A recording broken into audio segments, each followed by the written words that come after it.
Yeah, okay, let's go. So we were talking about Jason Hickel video, right? About Hmm. why capitalism can save us. On he talked about climate, AI, empire, hegemony, right? Mark, what do you think about this? Um,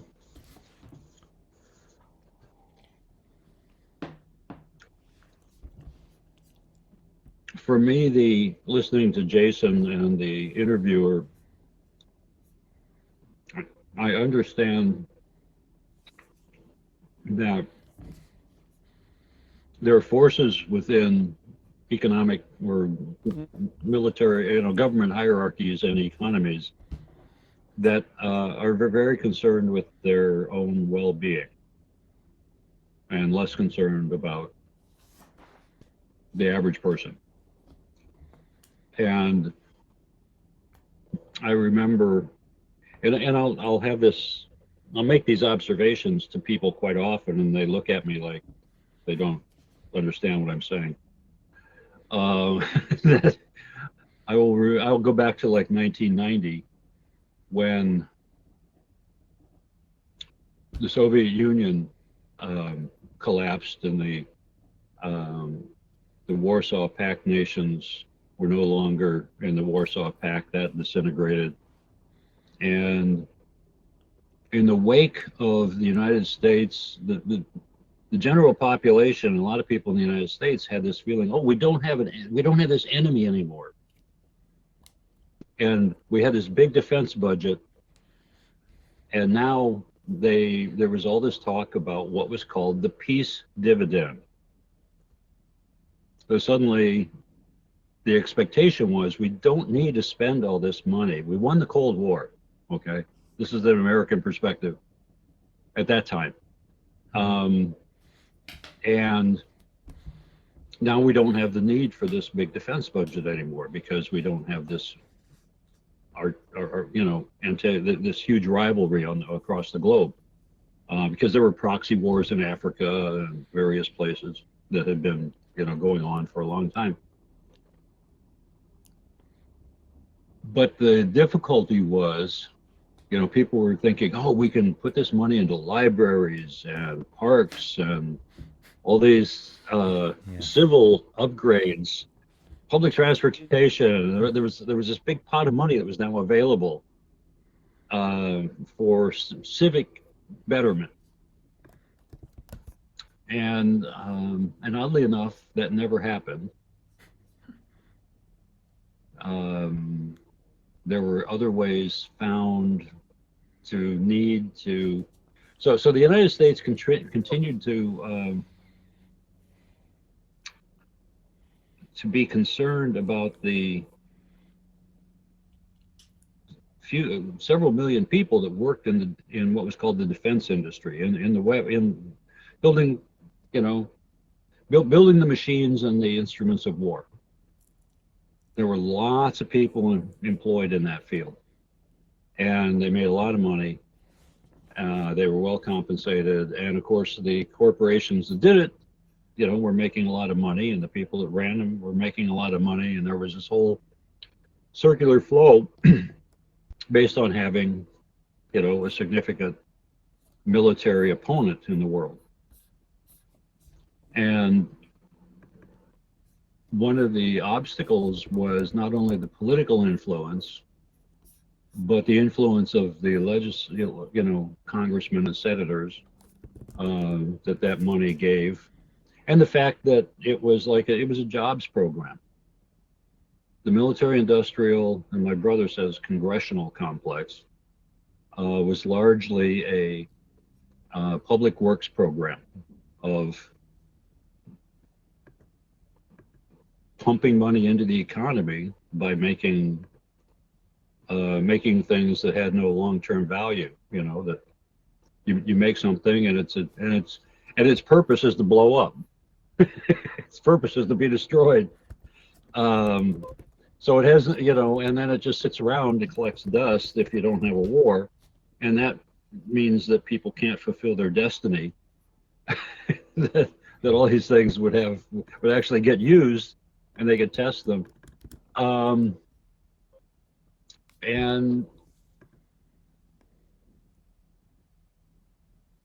listening to Jason talk about the reformation of an economy, transforming an economy, in such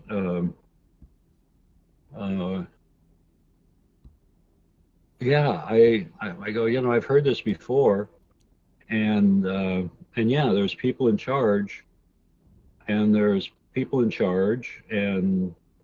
the system is set up to make sure that the average person, is so occupied with making a living that they don't have time to organize. Yeah, actually, we discussed it before, but I think maybe, well, some people will listen, maybe some new people, and like we discussed that there's no countries, basically. There are no Russia, no USA, right? We believe in that, right? It's an idea, right? But most people, like in power, they're real people with family names. They're conscious about their like decisions. They have families, right? And they have their own interests. Maybe they have some kind of groups of interest, right? And so-called, like, for example, military-industrial complex, right? And they make money, right? Long time, this story with Bell helicopters and Vietnam and Kennedy assassination, killing, and then his brother, right? Ronald, I think his name, right? Like Who? like a brother of Kennedy, JFK, and then RFK, I think, right? Robert. He was killed shortly after, like, first assassination. No, RFK, JFK. Oh, I'm having the sound quality is not quite as good as it was before, and I'm not sure why. Okay. Let me switch off my headphones. Maybe it'll be clearer coming out of the speakers of the computer. Hold on. Okay.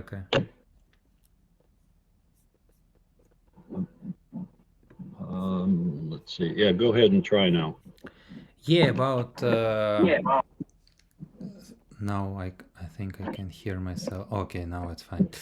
Yeah, about this Bell helicopter story and how, like, it was connected to some say to death of JFK.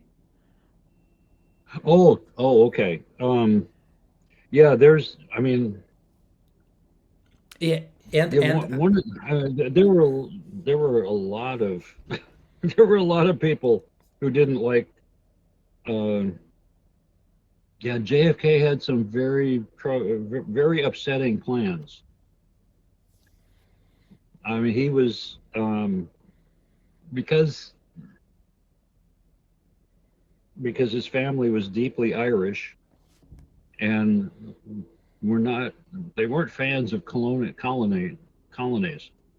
He was very supportive of the Europe's colonies gaining their independence, and that was not welcome, because part of the way that Europe got rebuilt by the United States under the Marshall Plan after World War II, as I understand it, required the U.S. to support the European countries in regaining control of their colonies, because they needed the resources in order to help rebuild Europe. They needed that economic activity, because Europe is in population overshoot for 500 years. They are not able to support their lifestyle on the resources on their continent. They have overrun the carrying capacity of Europe in their population density, and have for a long time. So they need colonies, and in order to help rebuild Europe, the United States, in the Marshall Plan,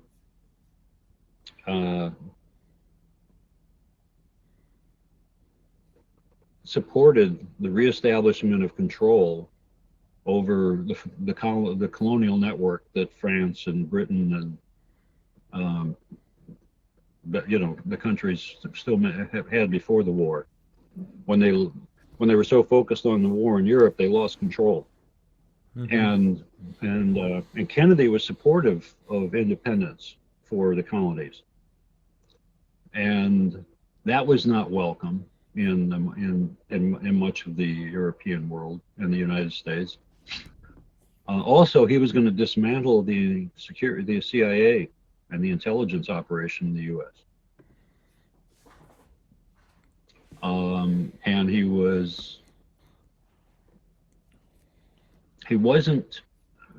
recognized the Cold War because to a large extent he was responsible after, following on Eisenhower after the Sputnik, after suddenly the Soviet Union was ahead of the United States in space exploration, having put the first orbiting satellite up into orbit around the Earth.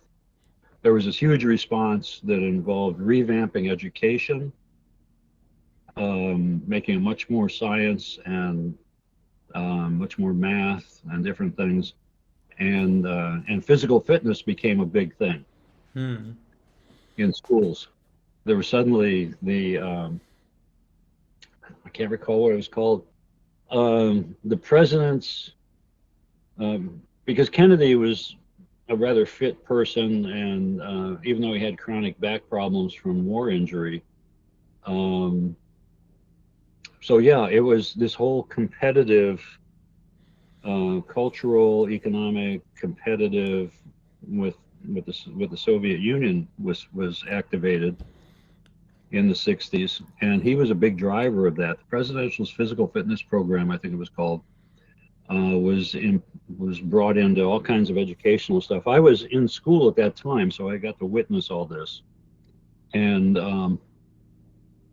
so there was this big unification effort. But he really didn't like the clandestine organizations of the U.S. He didn't like the CIA. He didn't like all the secrecy and the dark power that they had, and he had made it clear he was going to dismantle those efforts. So, yeah, the military people were mixed. I think in regard to him, I haven't heard anything about Bell helicopters being directly connected with any sort of assassination thing. No, not connected. Not connected. I mean, like, I heard something that they, like, there's some of the company of this military-industrial complex, they're like selling helicopters and something else. And, and it's like not convenient for them to not have a war, and like with other companies, and his successor changed it, right? Vice-president, I think. What was? Well, it was Johnson. Yeah. President Johnson. Yeah, after Kennedy's assassination. Yeah. Well, helicopters were kind of like for the Vietnam War, because that had been a war that had been. I mean, one of the difficulties is that the complication about this reinforcing and reestablishing colonial rule, helping and supporting the reestablishment of colonial rule. Ho Chi Minh and the whole military apparatus, the grassroots military operation seeking independence in French Indochina, was headed by Ho Chi Minh. And they had been fighting the French before World War II, trying to kick them out of their area. during World War II, of course, Japan ended up occupying almost, way down into Southeast Asia. They occupied a great deal of French Indochina and that area. And Ho Chi Minh's military, his group, his guerrilla group, his revolutionary group, were allies of the United States. They fought together in helping. I mean, the U.S. had troops. I mean, they collaborated. They were allies to get rid of the Japanese. And you see, And it's like what we talked before about that. Well, basically, some people believe, like in Russia, in United States, in Ukraine, in some in flag, but some people just make money for them and their families, for example, and they like have this kind of real politic that's okay, we have our own like dynasty family, and mhm, we need we building, I don't know, some military uh, uh, helicopters or something, rockets, and it's good business, and yes, like one like a well, grandfather and so yeah, on, it's passing, and they have like for example money, right, influence, to influence politicians, and this group of yeah, interests they're like in every country, and basically politicians say to the masses, okay, we are building, I don't know, justice and so on, all this, like talk, propaganda. yeah. In meanwhile, they're Well, like, yeah, there. I mean, yeah. I mean, there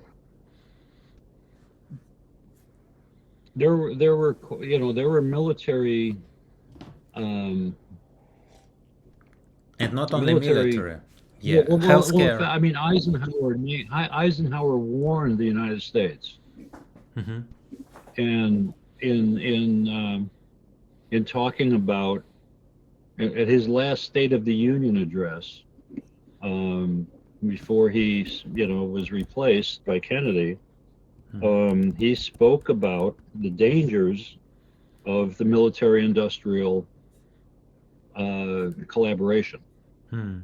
In And 60s. I can't recall if he actually used the name complex, but he was very concerned about the growing power that came out of the amount of industrial activity that the United States had engaged in World War II. All of the aircraft factories, the tank company. I mean, everything was converted to making military equipment Hmm. in a very controlled economy. And food was rationed. People got every month got booklets of little, how many eggs they could buy, how much sugar, how much coffee that a family could get. Food was rationed throughout the country, and when they came out, they had all these industries in place. Lots of money was made, of course, and there were a lot of employees who depended upon um,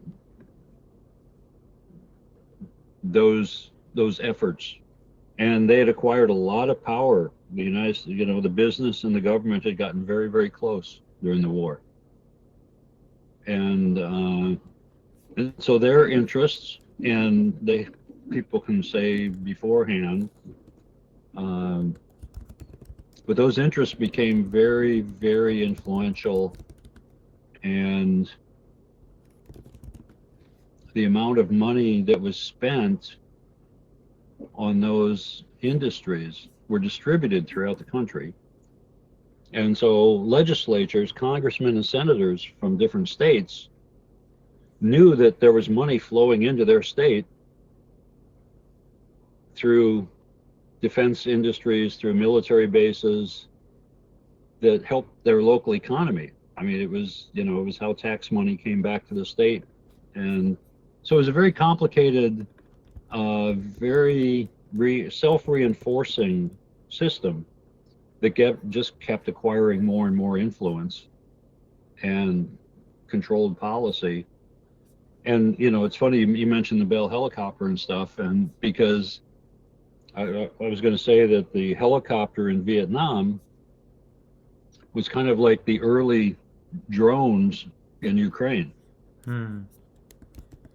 They were a technology that was uh, just hugely part of the U.S.'s efforts that failed. I mean, we didn't. We didn't win. We- um, I mean, that's a lesson that the people in the United States, um, when the United States had its Revolutionary War, which was basically, a family squabble. But it was demonstrated then that it's really hard for a colonial power, an occupying power, to win a war of attrition against the native population if they're similarly technically advanced. It's interesting you say Eisenhower about this military-industrial complex he coined. Recently, I read again David Graeber's book on debt, and he Hmm. researches until 5,000 years before Christ, when Mesopotamia and so on, and there's Yeah. era like axial age where they started making coins when it was birth of basically some empires. Yep. And he says there's kind of philosophers, new philosophers, um, and there's Indian one, and Greek have similar, maybe you heard about Kautilya, no? So basically, he says, I, I will read it.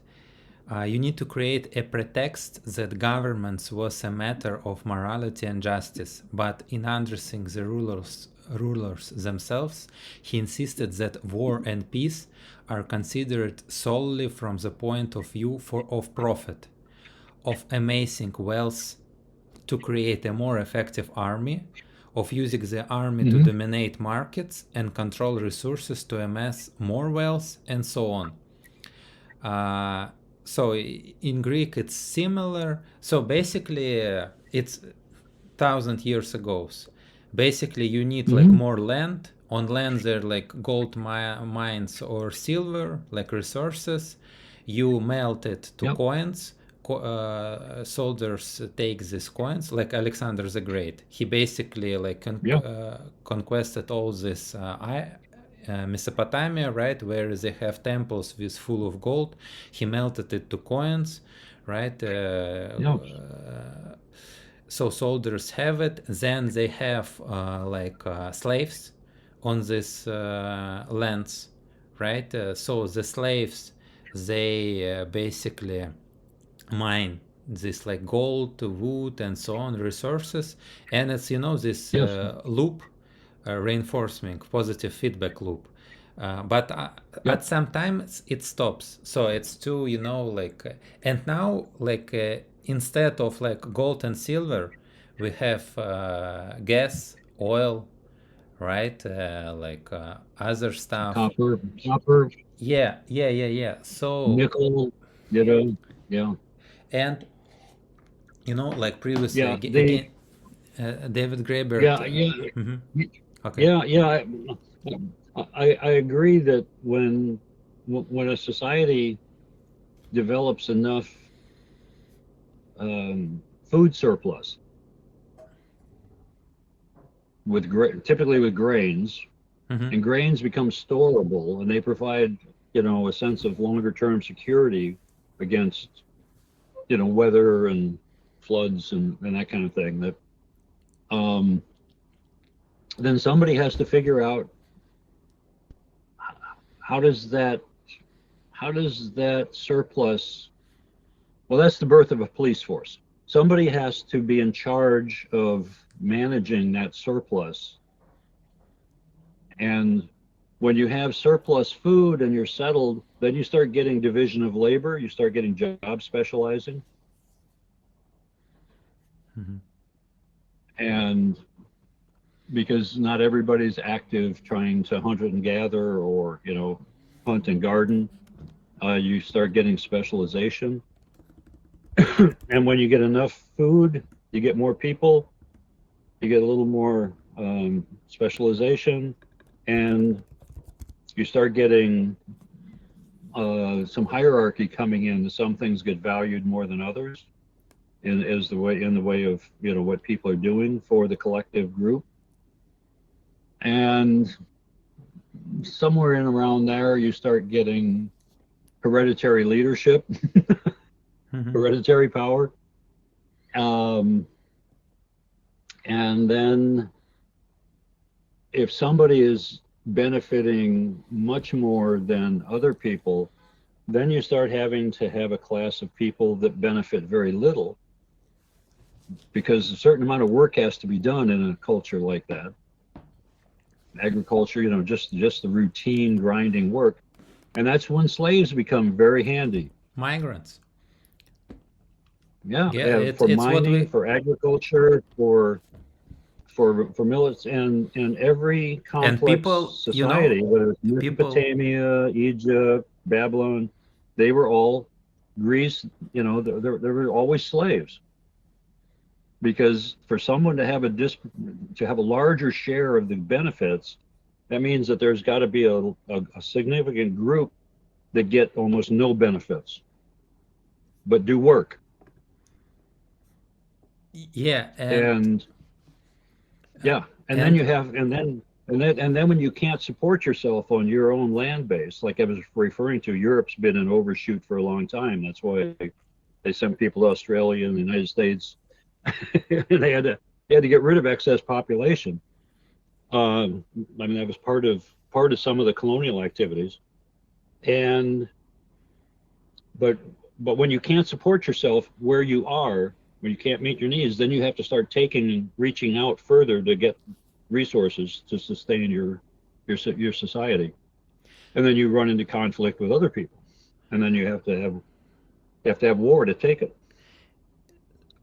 yeah, they actually, they have like what Graeber talks about in this book. There's like several ways, because people are getting indebted to like this rich class, and it goes back like from Greece and so on. And there are like several ways, like revolution, one, Mm-hmm. secession, like kind of, or like they're leaving, like Jews like left. Then there's like some kind of, like in Mesopotamia, jubilee, or like jubilee, like when it's they Yeah, debt, all debts, it's completely. And another right. way, Yeah, doing some. Yeah. Mm-hmm. yeah, another way, it's like when they started like in Greece exporting their like people to like across Black Sea, where they installed the colonies, and they started to take slaves, right? So they're like Mm-hmm. uh, basically taking people from their communities, right? Who slave is, like according to Graeber, person who can't be like in constant relationships with other people, with their basically families, friends, and so on. They're like put out of this context of these relations, and they now have only Mm-hmm. like one relation, right, with their like master. uh, Mm-hmm. and basically there's like two ways: or your population getting indebted, like with this all like percent, right, with like mortgages, or so on, or you uh, like making some kind of wars across the globe, and these masses of people, they go to USA, for example, to Russia, like migrants, and they don't have Mm-hmm. families. They're like all alone, and you can they're basically slaves, so cheap labor. Mm-hmm.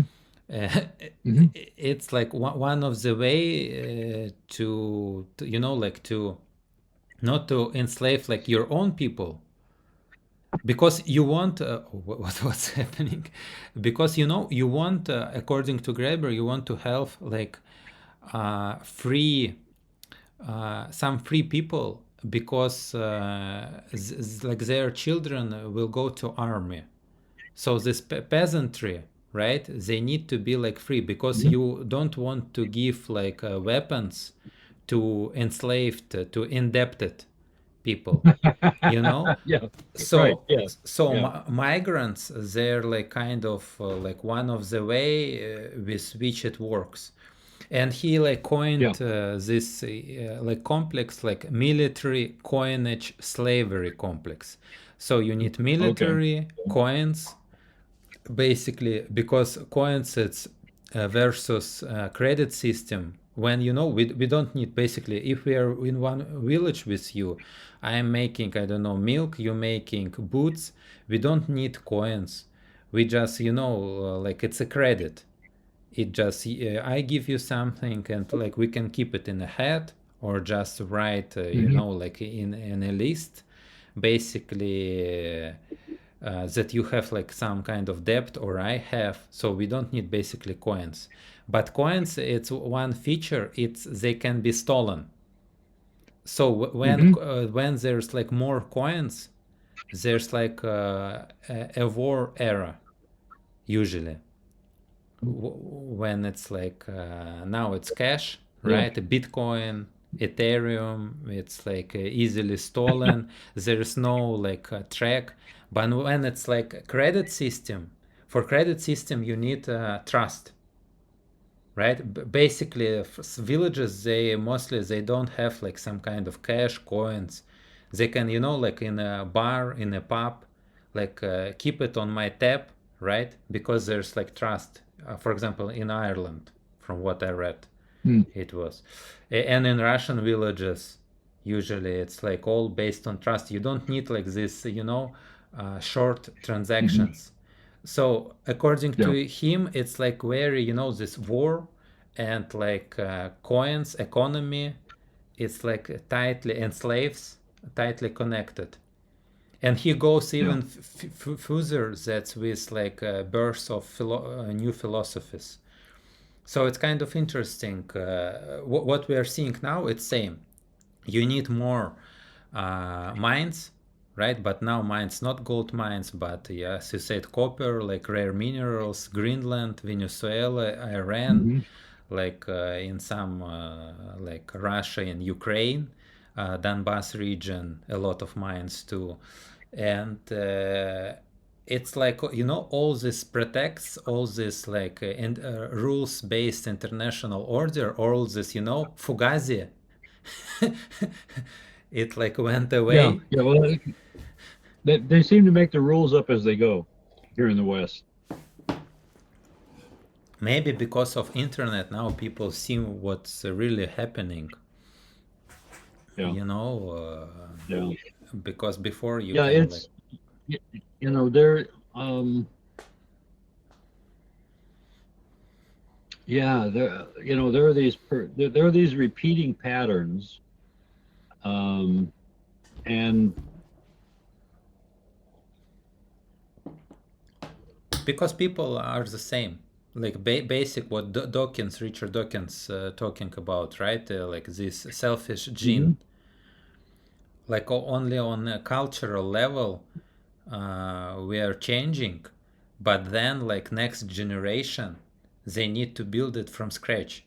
For me, it's some time ago, like I don't know, 6 years, it was like a completely, like shock news that we, like me personally, that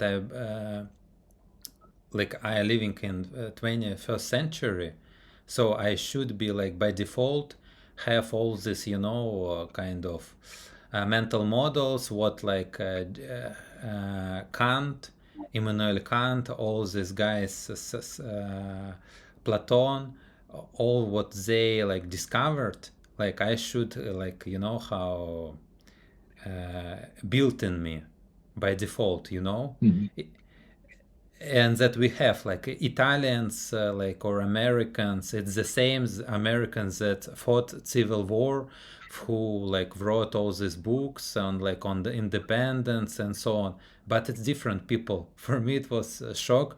It's, you know, it's like you're building it from scratch. If you're reading books, if you're like doing some, I don't know, like discussions, you can build yourself to the level, I don't know, of to Lincoln and some other guys, right?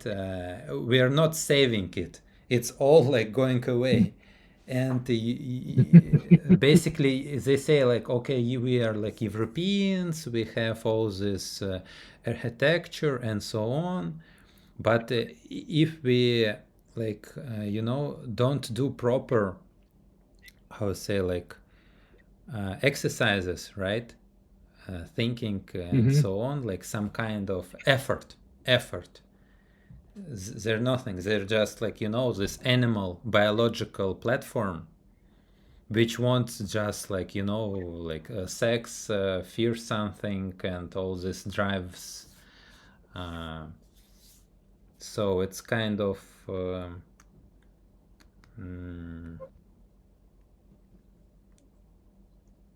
and it's what goes back to Jason Hickel, what you said, that he kind of optimistic. Yeah. Yeah. You know, I mean, what gets in? Um, I hear people in the, I mean, of all different political orientations or philosophical uh, positions, speaking about the unquestioned thing is that people can actually do what they set out to do that may be contrary to the historical record. Yeah. There are people who are who convince themselves that it's different this time because we're different people Yeah. Yeah. and we're not we've gotten past the whole thing of wanting personal power or wanting status, wanting to be you know, um, have power. You know, there's this idea that, you know, folks will convince themselves that they're not subject to some of the same historical human tendencies anymore. And my sense of that is that that occurs in a greater proportion when life has been quite easy. Mm-hmm. Um, I know a lot of the conversations or a lot of the perspectives here of what would generally be called the progressive portion of the population. On the one hand, they're really attached to, and some would say addicted to, the idea of progressive. There's a linear progressive that humans are on this path to something new that will solve all of our problems. You know, when we get there, everything's going to be great. We just have to get there, and it's worth any cost to get there. You know, I mean, um, that was the whole Leninist, you know, idea. You know, that everything has to, you know, there's this place to get to that's utopian. That everything will be great. We're going to remake people, um, and it usually ends in tears for a lot of people, because when people become captured by an ideology, uh,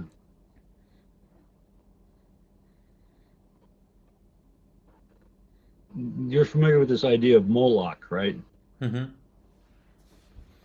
You know, Moloch was was a god that people would bring their babies and toss them into the fire They would sacrifice their children to Moloch in Carthage for success in battle with Rome. Yeah, I just And from the Bible when like I think in he say you can serve two gods. Like, no, about Mammona. Yeah, not Moloch, Mammona. no, Moloch, Yeah, okay, yeah, I believe was different. actually the god of war in Carthage. But it involved actually people willingly human sacrificing their children Mm-hmm. for this idea, for this triumphal, you know, conflict, mainly with Rome. Rome eventually prevailed, but the thing is that people will get caught up in a belief system at which they will do anything to preserve the belief system. Mm-hmm.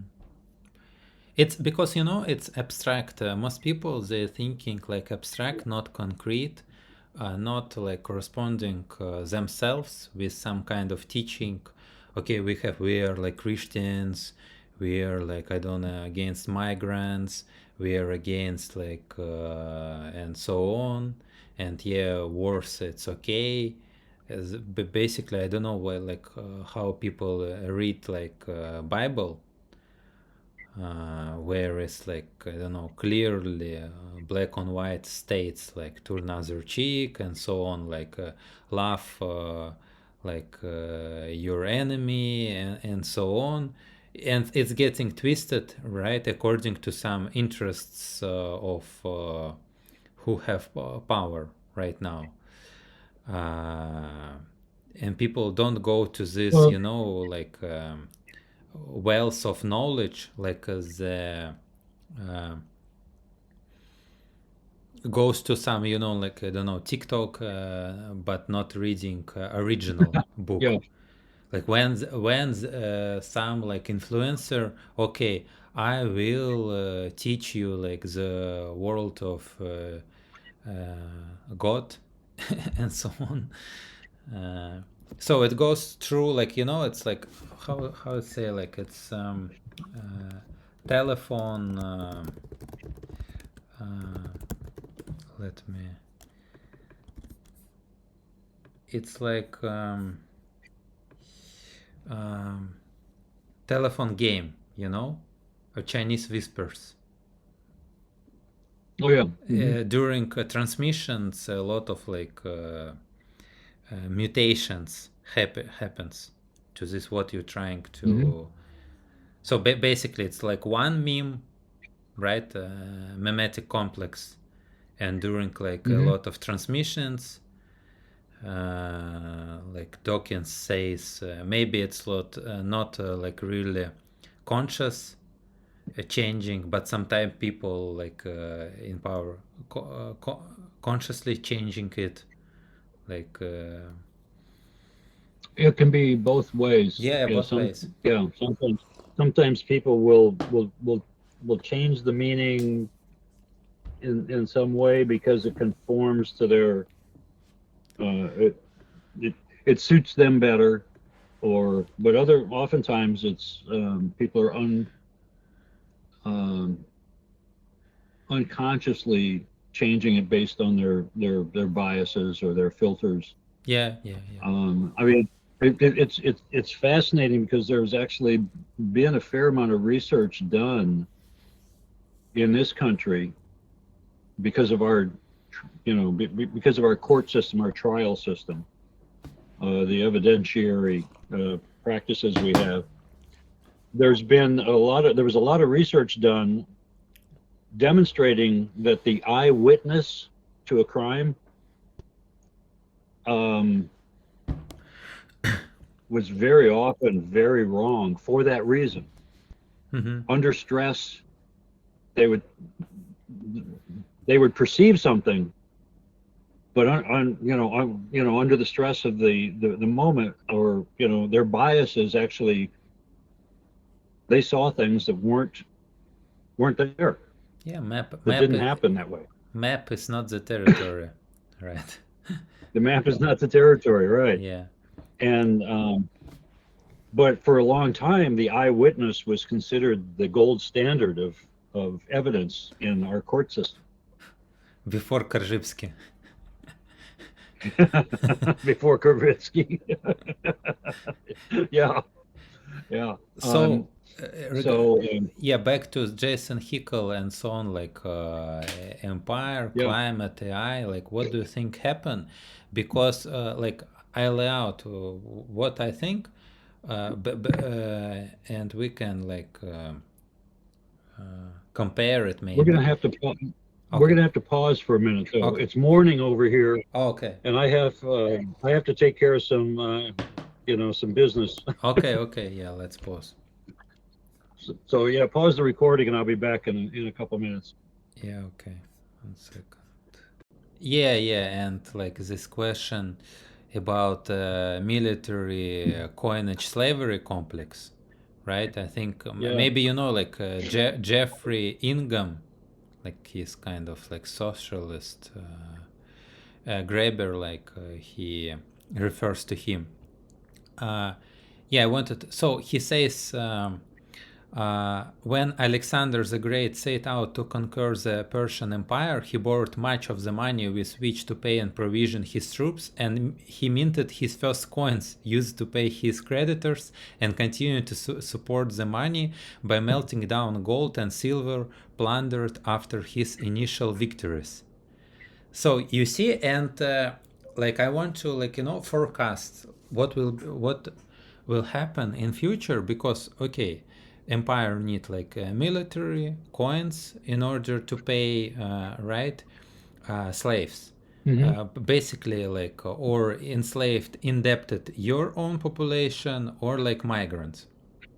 And now what's happening, for Right. example, just take like US, like this ICE raids and so on, like against migrants. So what will happen? Like local population will be indebted,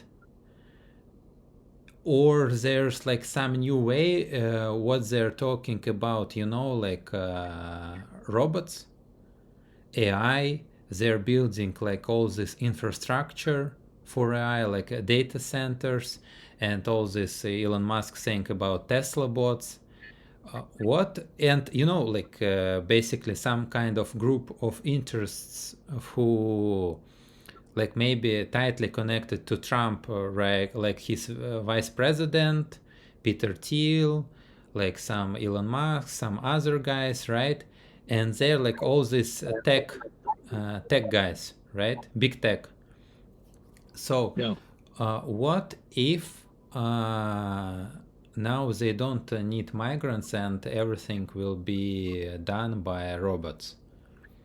Like, is it possible? Even like military, we already see with drones, but like, Well, there's it would be nice if I would. Okay, I'm going to go back to the idea of being captured by a worldview or an ideology okay, upon which you will sacrifice um, almost everything to bring about, because you believe it's so important, and it's such a lofty goal, such a lofty, mm-hmm. transcendent goal belief that none of the prevailing values matter. None Mm-hmm. of the old values matter. And so for the technology folks, or the transhumanist people, the ones who are doing AI, the ones who are looking for robotics, the people that think the technology will save the world, they are, as McGilchrist would say, they are so locked into left brain reduction, utility, solution focused, and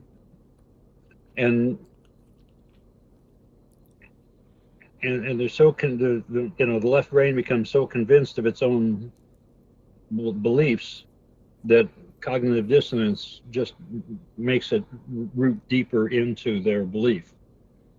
So so the idea is that on the one hand, there's multiple vectors of things happening as far as I can see, and maybe I'm just a crazy old idiot, but there are different viewpoints that are hard to reconcile, but they don't matter because they can hold them both at the same time. It's correct that over the past quite a few years, the U.S. border was basically wide open. Mm-hmm. And there were organizations that actually paid the cost of people from a lot of places around the world traveling to South Central America and actually supporting their movement up and coming in and claiming asylum. I mean, the backlog of cases, somebody would walk through, they'd get a cell phone, they'd get some identification, they get a court case 7 years out to determine whether their asylum claims were legitimate. And then they were moved somewhere in the country. And so there were millions upon millions of people that had this experience and came in. Really interesting. Millions. About 10, well, just during the 4 years of the Biden administration, about 10 to 12 million people came in that way. And according to Graeber, it's very good for some group of people. It's basically slaves. Yeah. Well, it's a mixed bag, because one of the other things that happened in the United States starting in the 80s and really through the 90s was this whole idea of globalization. Mm-hmm. Was moving manufacturing to places where the labor was cheaper.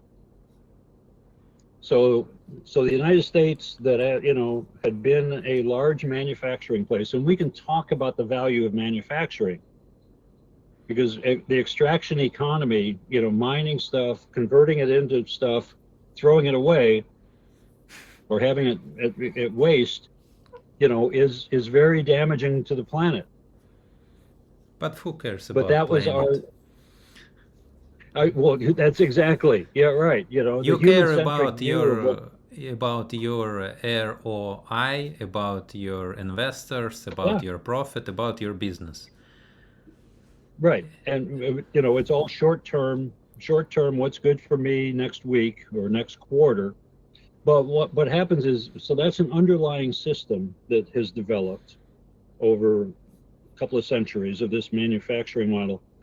Well, in the United States, there were people who could make a decent living going into a factory, doing work, coming home to their family, having a couple of kids, having a house. But that was strictly after World War II. Before that, in the early part of last century in the United States, there were boarding houses, because a lot of the people that worked in the first half of the century didn't make enough money to afford to get married. So there were houses that had, there were widows who had rooms that they rented out to single women who were doing work.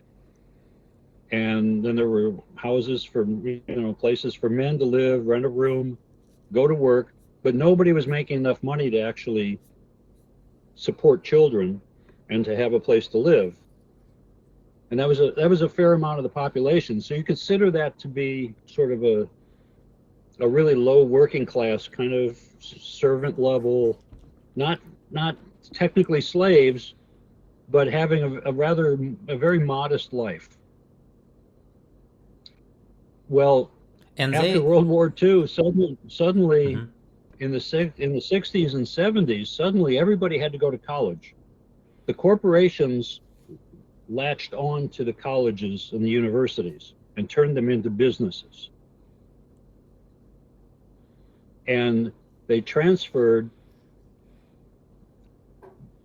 High schools used to have shop classes where people could learn, get introduced to electrical work, introduced to, machine shop, running lathes, drills, working metal, wood shop where they could learn, basic cabinetry, start to work with wood. There were big sections in all the high schools in the United States where they were introduced to trades and to manufacturing and things.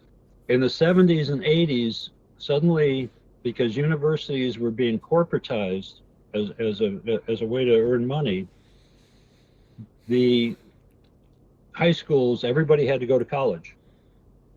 Going into a skilled trade was low class. There was this whole shift of the Overton window to being educated, and that working class was frowned upon. And so at the same time, there was this movement of manufacturing to China in particular, but into other countries with very low, pay scales for labor.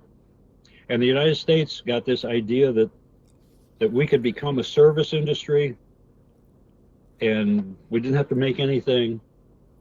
And so now we don't. I mean, our manufacturing is very, very small compared to what it was. And again, but we're consuming stuff from all around the world that's being made. And so it's kind of weird. And now the immigrant population was important to do that work, the remaining work, like working in the industrial agricultural area, farm workers.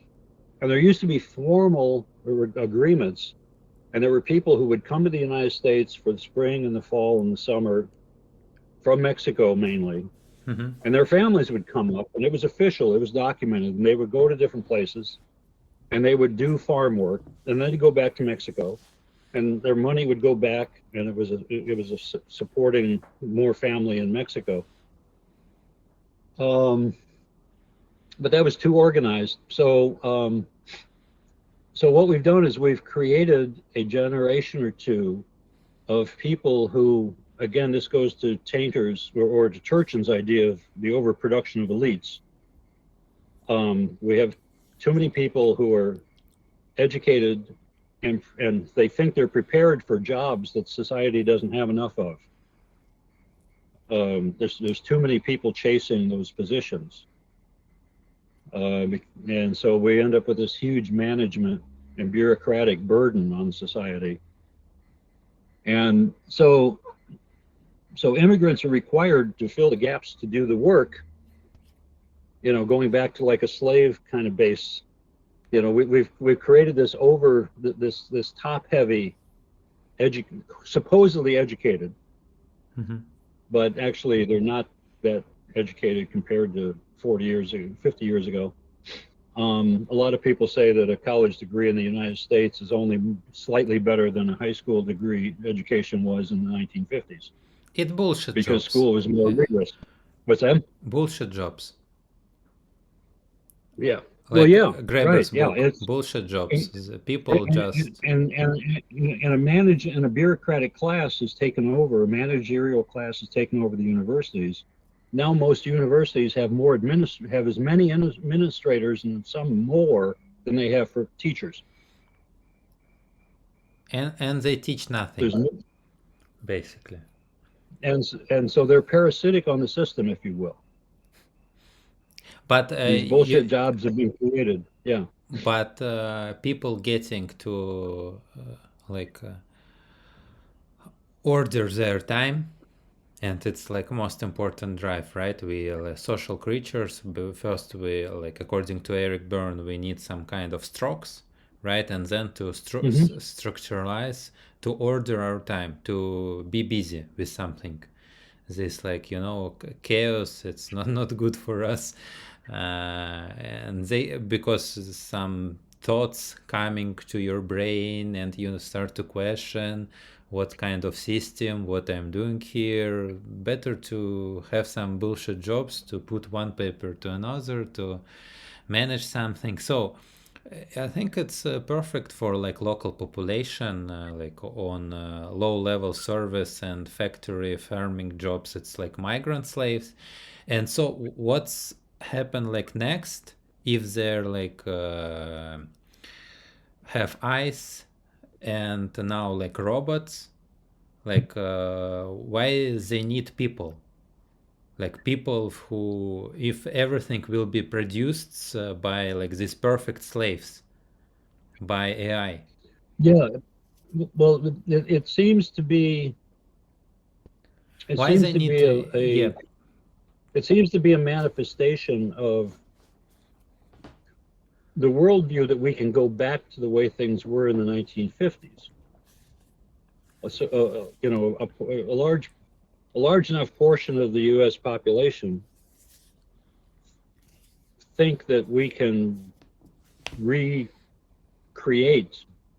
an era that, looking back, looks like it was very nice in a traditional way. And so there's this attachment to something in the past, to go back to that. Um, and so there's this idea there. Well, there's a couple of things. Um, China has pursued a long-term strategy of controlling certain crucial minerals, and they do control them, rare earths in particular. And that was the decision made in the late 90s by Deng Xiaoping. Pretty visionary guy, actually. Um, and he says, we will control these things in Mongolia are going to become very important in the world, and we're going to control them. And so anytime some investors got together and tried to set up a rare earth mine somewhere, China would lower the price so much that the financing would evaporate because there was no profit in it. And China sabotaged numerous efforts to develop rare earth mines in other parts of the world over the past 30 years, successfully, so that they have become the key provider. And so part of this idea of trying to bring manufacturing, trying to bring the United States back into some kind of self sustaining system where we manufacture enough of our own stuff, we mine our own stuff, we get things from our hemisphere, in trying to focus on controlling the resources in the Western Hemisphere.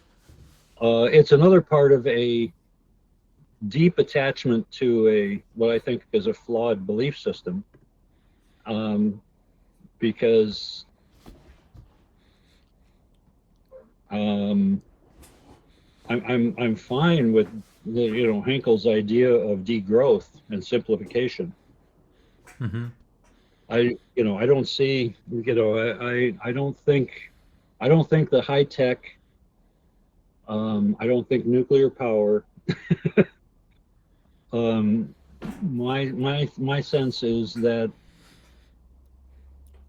if suddenly the human race had unlimited free electricity, it would only destroy the planet quicker, Yeah. because we would suddenly be able to do so much more that we want to do. So much more stuff, like like in Russia it's not all that. Well, you see trash, but it's not like this, like pesky, like when you see it in ocean. like this like New Year I traveled to Bali, right? And like one coast, I haven't traveled this to this coast, but I like saw it. A lot of trash coming from Jaffa, like this island, like in the Indian Hmm. Ocean, like all in plastic, and it's like really crazy to see a lot of stuff, you know. And later, like 1 week ago, I'm traveling on this airplane, Chinese Eastern Airlines, but I think it's like similar across other airlines. And they have like, you know, plastic cup, 200 milliliters with water. And it's, you know, like you open it, like Oh, it's you got it's got a seal on the top, and you open it. yes, Yeah, yes, yeah. And like I see, okay, like what's we're talking about kind of some, you know, like trash, separation of trash. If such huge like airlines, and it's everywhere, like all this stuff everywhere. with bags, all Right. this because it's like cheap. If our like whole premises, like mental models, right, of our thinking, Hmm. they're on this like more profit, and we Yeah. are like as Daniel Schmartenberger talked about, right? We can have like price tag on like gold mine, but we don't have price tag on that when we excavate it, we destroyed whole ecosystem like meadow, forest. There's no price tag. Oh yeah. There's like price tag on Mhm. like a dead fish, but not on the like alive, like I don't know, whale or something. Yeah. Yeah. It, there's a And it goes back to system the bel- thinking about cybernetics that we with ratio we like, you know, separate reality. We don't think about all this, you know, interconnectedness that's like whole yeah. ecosystems, human systems, and how it's all like all these connections, but we're like abstractly like abruptly like cut them. Yeah. Both. A couple of the people that I mean, I like the expression, that we're both energy and materials blind. We just, you know, I worked in renewable energy system, in the renew. I tried to make a successful business in the renewable energy business for about 5 years, um, starting in about 2008 until 2011. Um, and I learned a lot of these things about a lot of the stuff that I'd studied became clear that that the existing systems are such a scale and we're so dependent upon them. And they require such a level of education and understanding that leads to a shared worldview and value system in order to try and slowly transform them because you can't change them overnight. Yeah, yeah, And it requires agreement on what um, the issues and the problems, and agreeing on a pathway. And you have to have an entire society adopt this, understand it, um, and it was very sobering work because I came to the conclusion that yeah, renewable energy is probably a reasonable thing. It takes a lot of fossil fuels to create solar panels and wind turbines. It takes a lot of energy, a lot of mining, a lot of heat to fabricate the metals and the silicon, and it takes a lot of heat to melt sand and quartz, um, and turn it into glass and things that into that technology. Um, and so it became clear to me that renewable energy could support a very nice set of living arrangements, but they wouldn't look anything like what we are living now. The resemblance would be very, very small, because it would be very local. It would be largely foot-based. It would be very much permaculture and regenerative agriculture based. There would be a lot more, people would be doing a variety of tasks together. We wouldn't have the degree of specialization or convenience we have, but we'd have a lot more connection to each other in small groups, in small networks of communities, and to the earth. But and so actually where I'm living now is kind of an exercise in that. Living in this forested or this wooded area in a place that might not get as disturbed as some others temperature-wise, and trying to preserve the biodiversity here among an intergenerational group of people who have different perspectives, and some of it pretty optimistic. And because there's children here, they're very concerned about the future, but from a human point of view, human well-being. And it's a fascinating application of the time I have left. Mm-hmm. You said about like education, and it's like what I was thinking like before, and then like I watched this once ago podcast with Daniel Schmachtenberger and Brett Weinstein, right? And they talked Mm-hmm. about, yeah, like Daniel says, solution. It's like changing epistemology, right? Like mental models, Mm-hmm.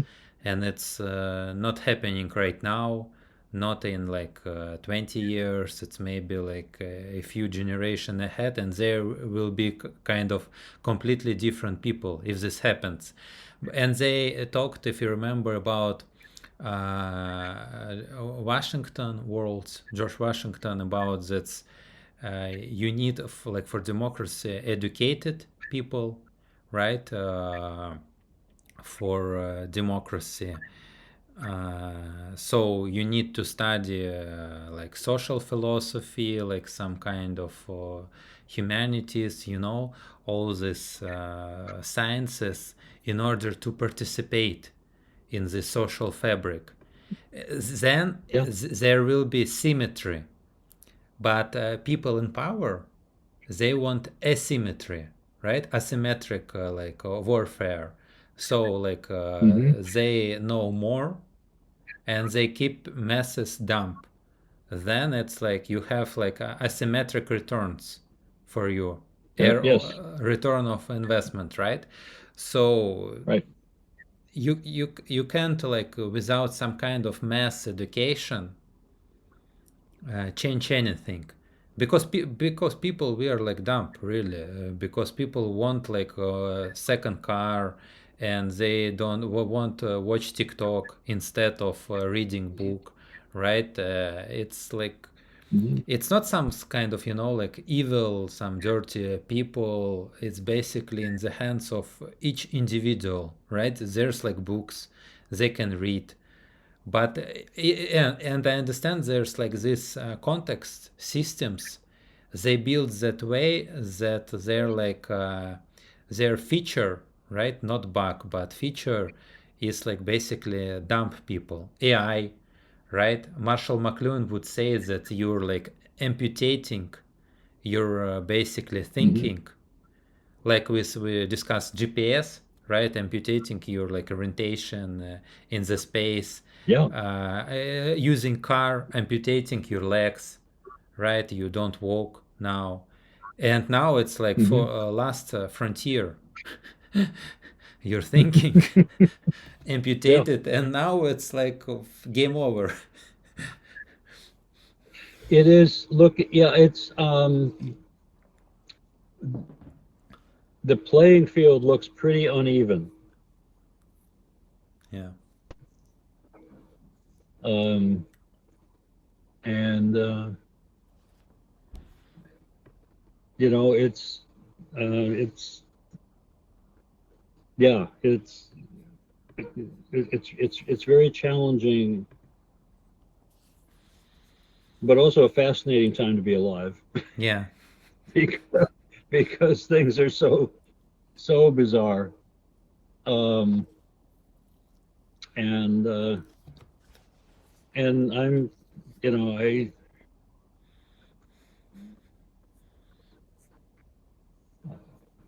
I'm just, you know, talking about changing patterns. I would probably be much more placid, much happier if I didn't pay as much attention to the world as I do. If I just was able to detach and focus on life here in, you know, in nature, But trying to. you still remember it, how it was, and me too, because I like Mhm, born in the 90s. I remember growing mhm. up without phone. Only like in teenage years I got my like PlayStation, PC, and like Oh, this phone okay. with buttons. But still I remember how it was like perfect without phone. You go like to Yeah. the, I don't know, like to the street to like to play, and you wait your friend like at you at our usual Hmm. place, or you go to him, to them, like you go, Hmm. you knock. No, all this like digital nonsense, like it Yeah. was like kind of not discrete, it was like analog, full reality. Yes. Right. Yeah. But now Yeah. It like was much more. It was much more phenomenal. Well, yeah. It was. Yeah. It was much more organically based than yeah, digitally based. Yeah. yeah, and You know, I now mean, they you get don't. angry with each other. You know, you'd have fights with your friends, and then you'd figure out. You know, you'd make up, and um, um, you actually. I mean, one of the things that's been so weird over here is that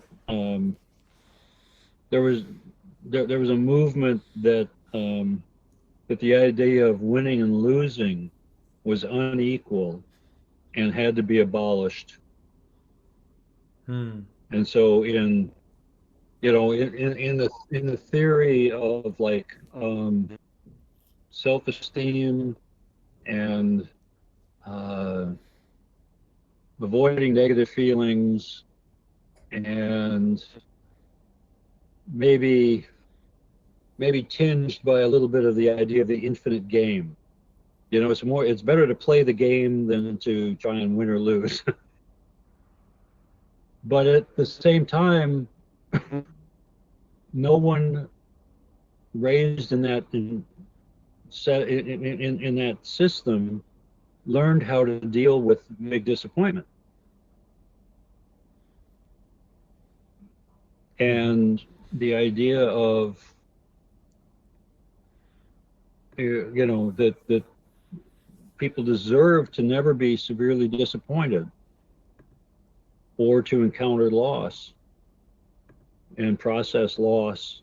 And so the amount of the ability to emotionally self-regulate and resilience is very lacking in a large part of the population today. in this culture. Mm-hmm. And it makes it creates a certain kind of um, chaos, and some of it you can attribute to postmodern thought, that there's no, there's no reality really. It's all created, constructed. But it's an odd time, and this idea that we're entitled to just be strictly happy and satisfied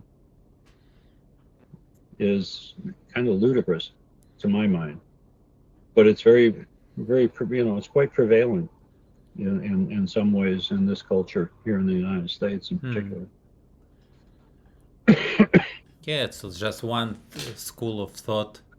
Like Bhagavad Gita would say otherwise.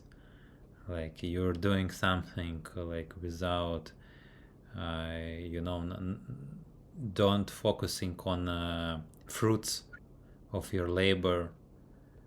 Hmm. Would they be like bad or good? It doesn't matter. You're doing your like dharma, like what you're destined to do, and so on. Yeah, I mean, there are people that apply themselves to things, but a lot of them are in, um, they're not dealing with the physical environment that much. They're not getting feedback from the larger universe. They're getting feedback from what I um, what I call the imaginarium. Hmm. It's the world of the imagination, and it begins with cities, because human tool makers, we imagine some creation and then we set about and we bring it into reality. We make it physical, Mm-hmm. and that leads to urban development. I mean, we build a human built environment that becomes increasingly human oriented, as opposed to connected with the biological world. So, I mean, by definition, a city is a human built product of imagination, and and then we start living in this world of imagination, and it builds upon itself like a stalagmite. I mean, there's layers and layers and layers and layers and layers of the product of imagination that builds up, and it takes us further away from the ground of reality. Mm-hmm. Mm-hmm. Yeah, it's not it won't be, you know, how to say, not like according to evolutionary process. Maybe where is like nature more close to it. Maybe too artificial. Yeah, It's yeah. It becomes more of a mimetic environment, an evolutionary environment, mm-hmm, mm-hmm. Yeah, but still we have and roots to it's yeah. sometimes it's great to take something from nature. Hmm. Like you I know. mean, Mhm.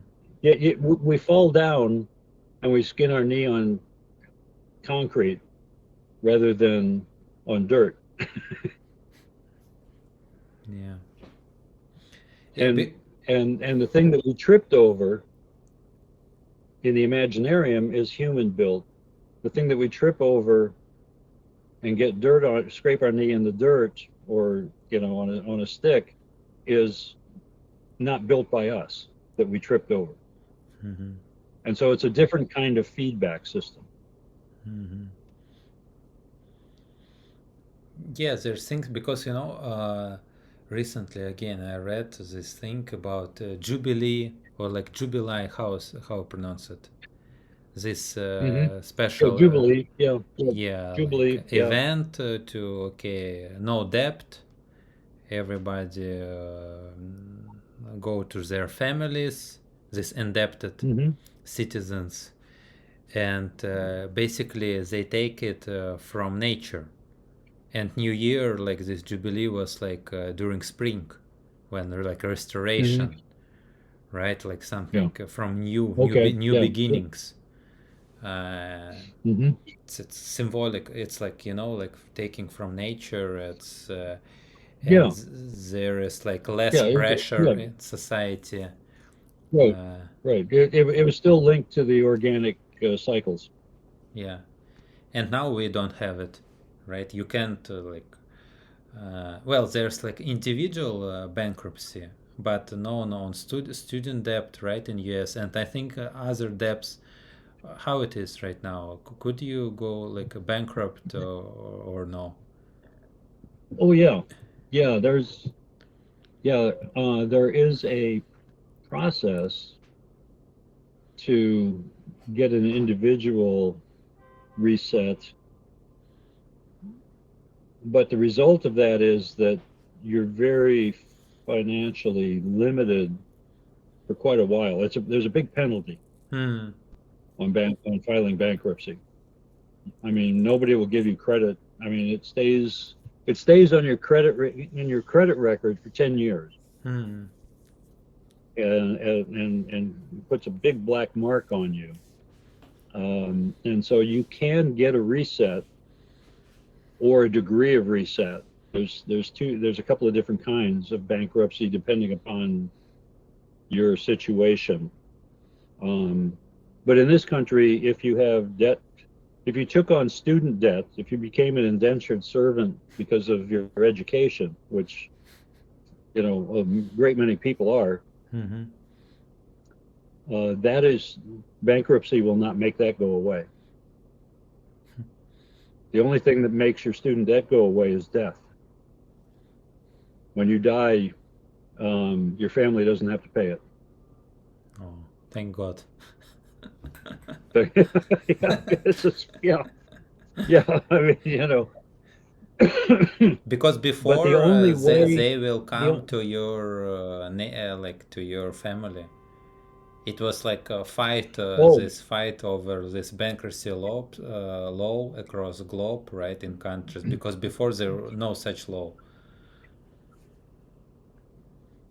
no, there's different kinds of student loans. No, I mean Um, bankruptcy law that you can go bankrupt. I remember like reading Dreiser, like oh yeah, Titan or yeah. something, some of his book, and during this time, Well, they there's different kinds of there's different kinds hmm, of bankruptcy, and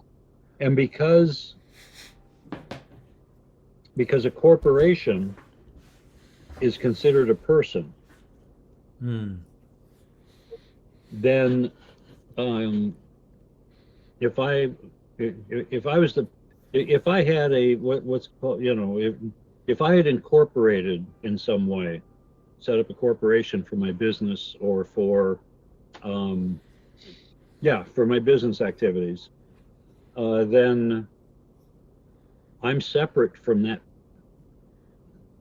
artificial person.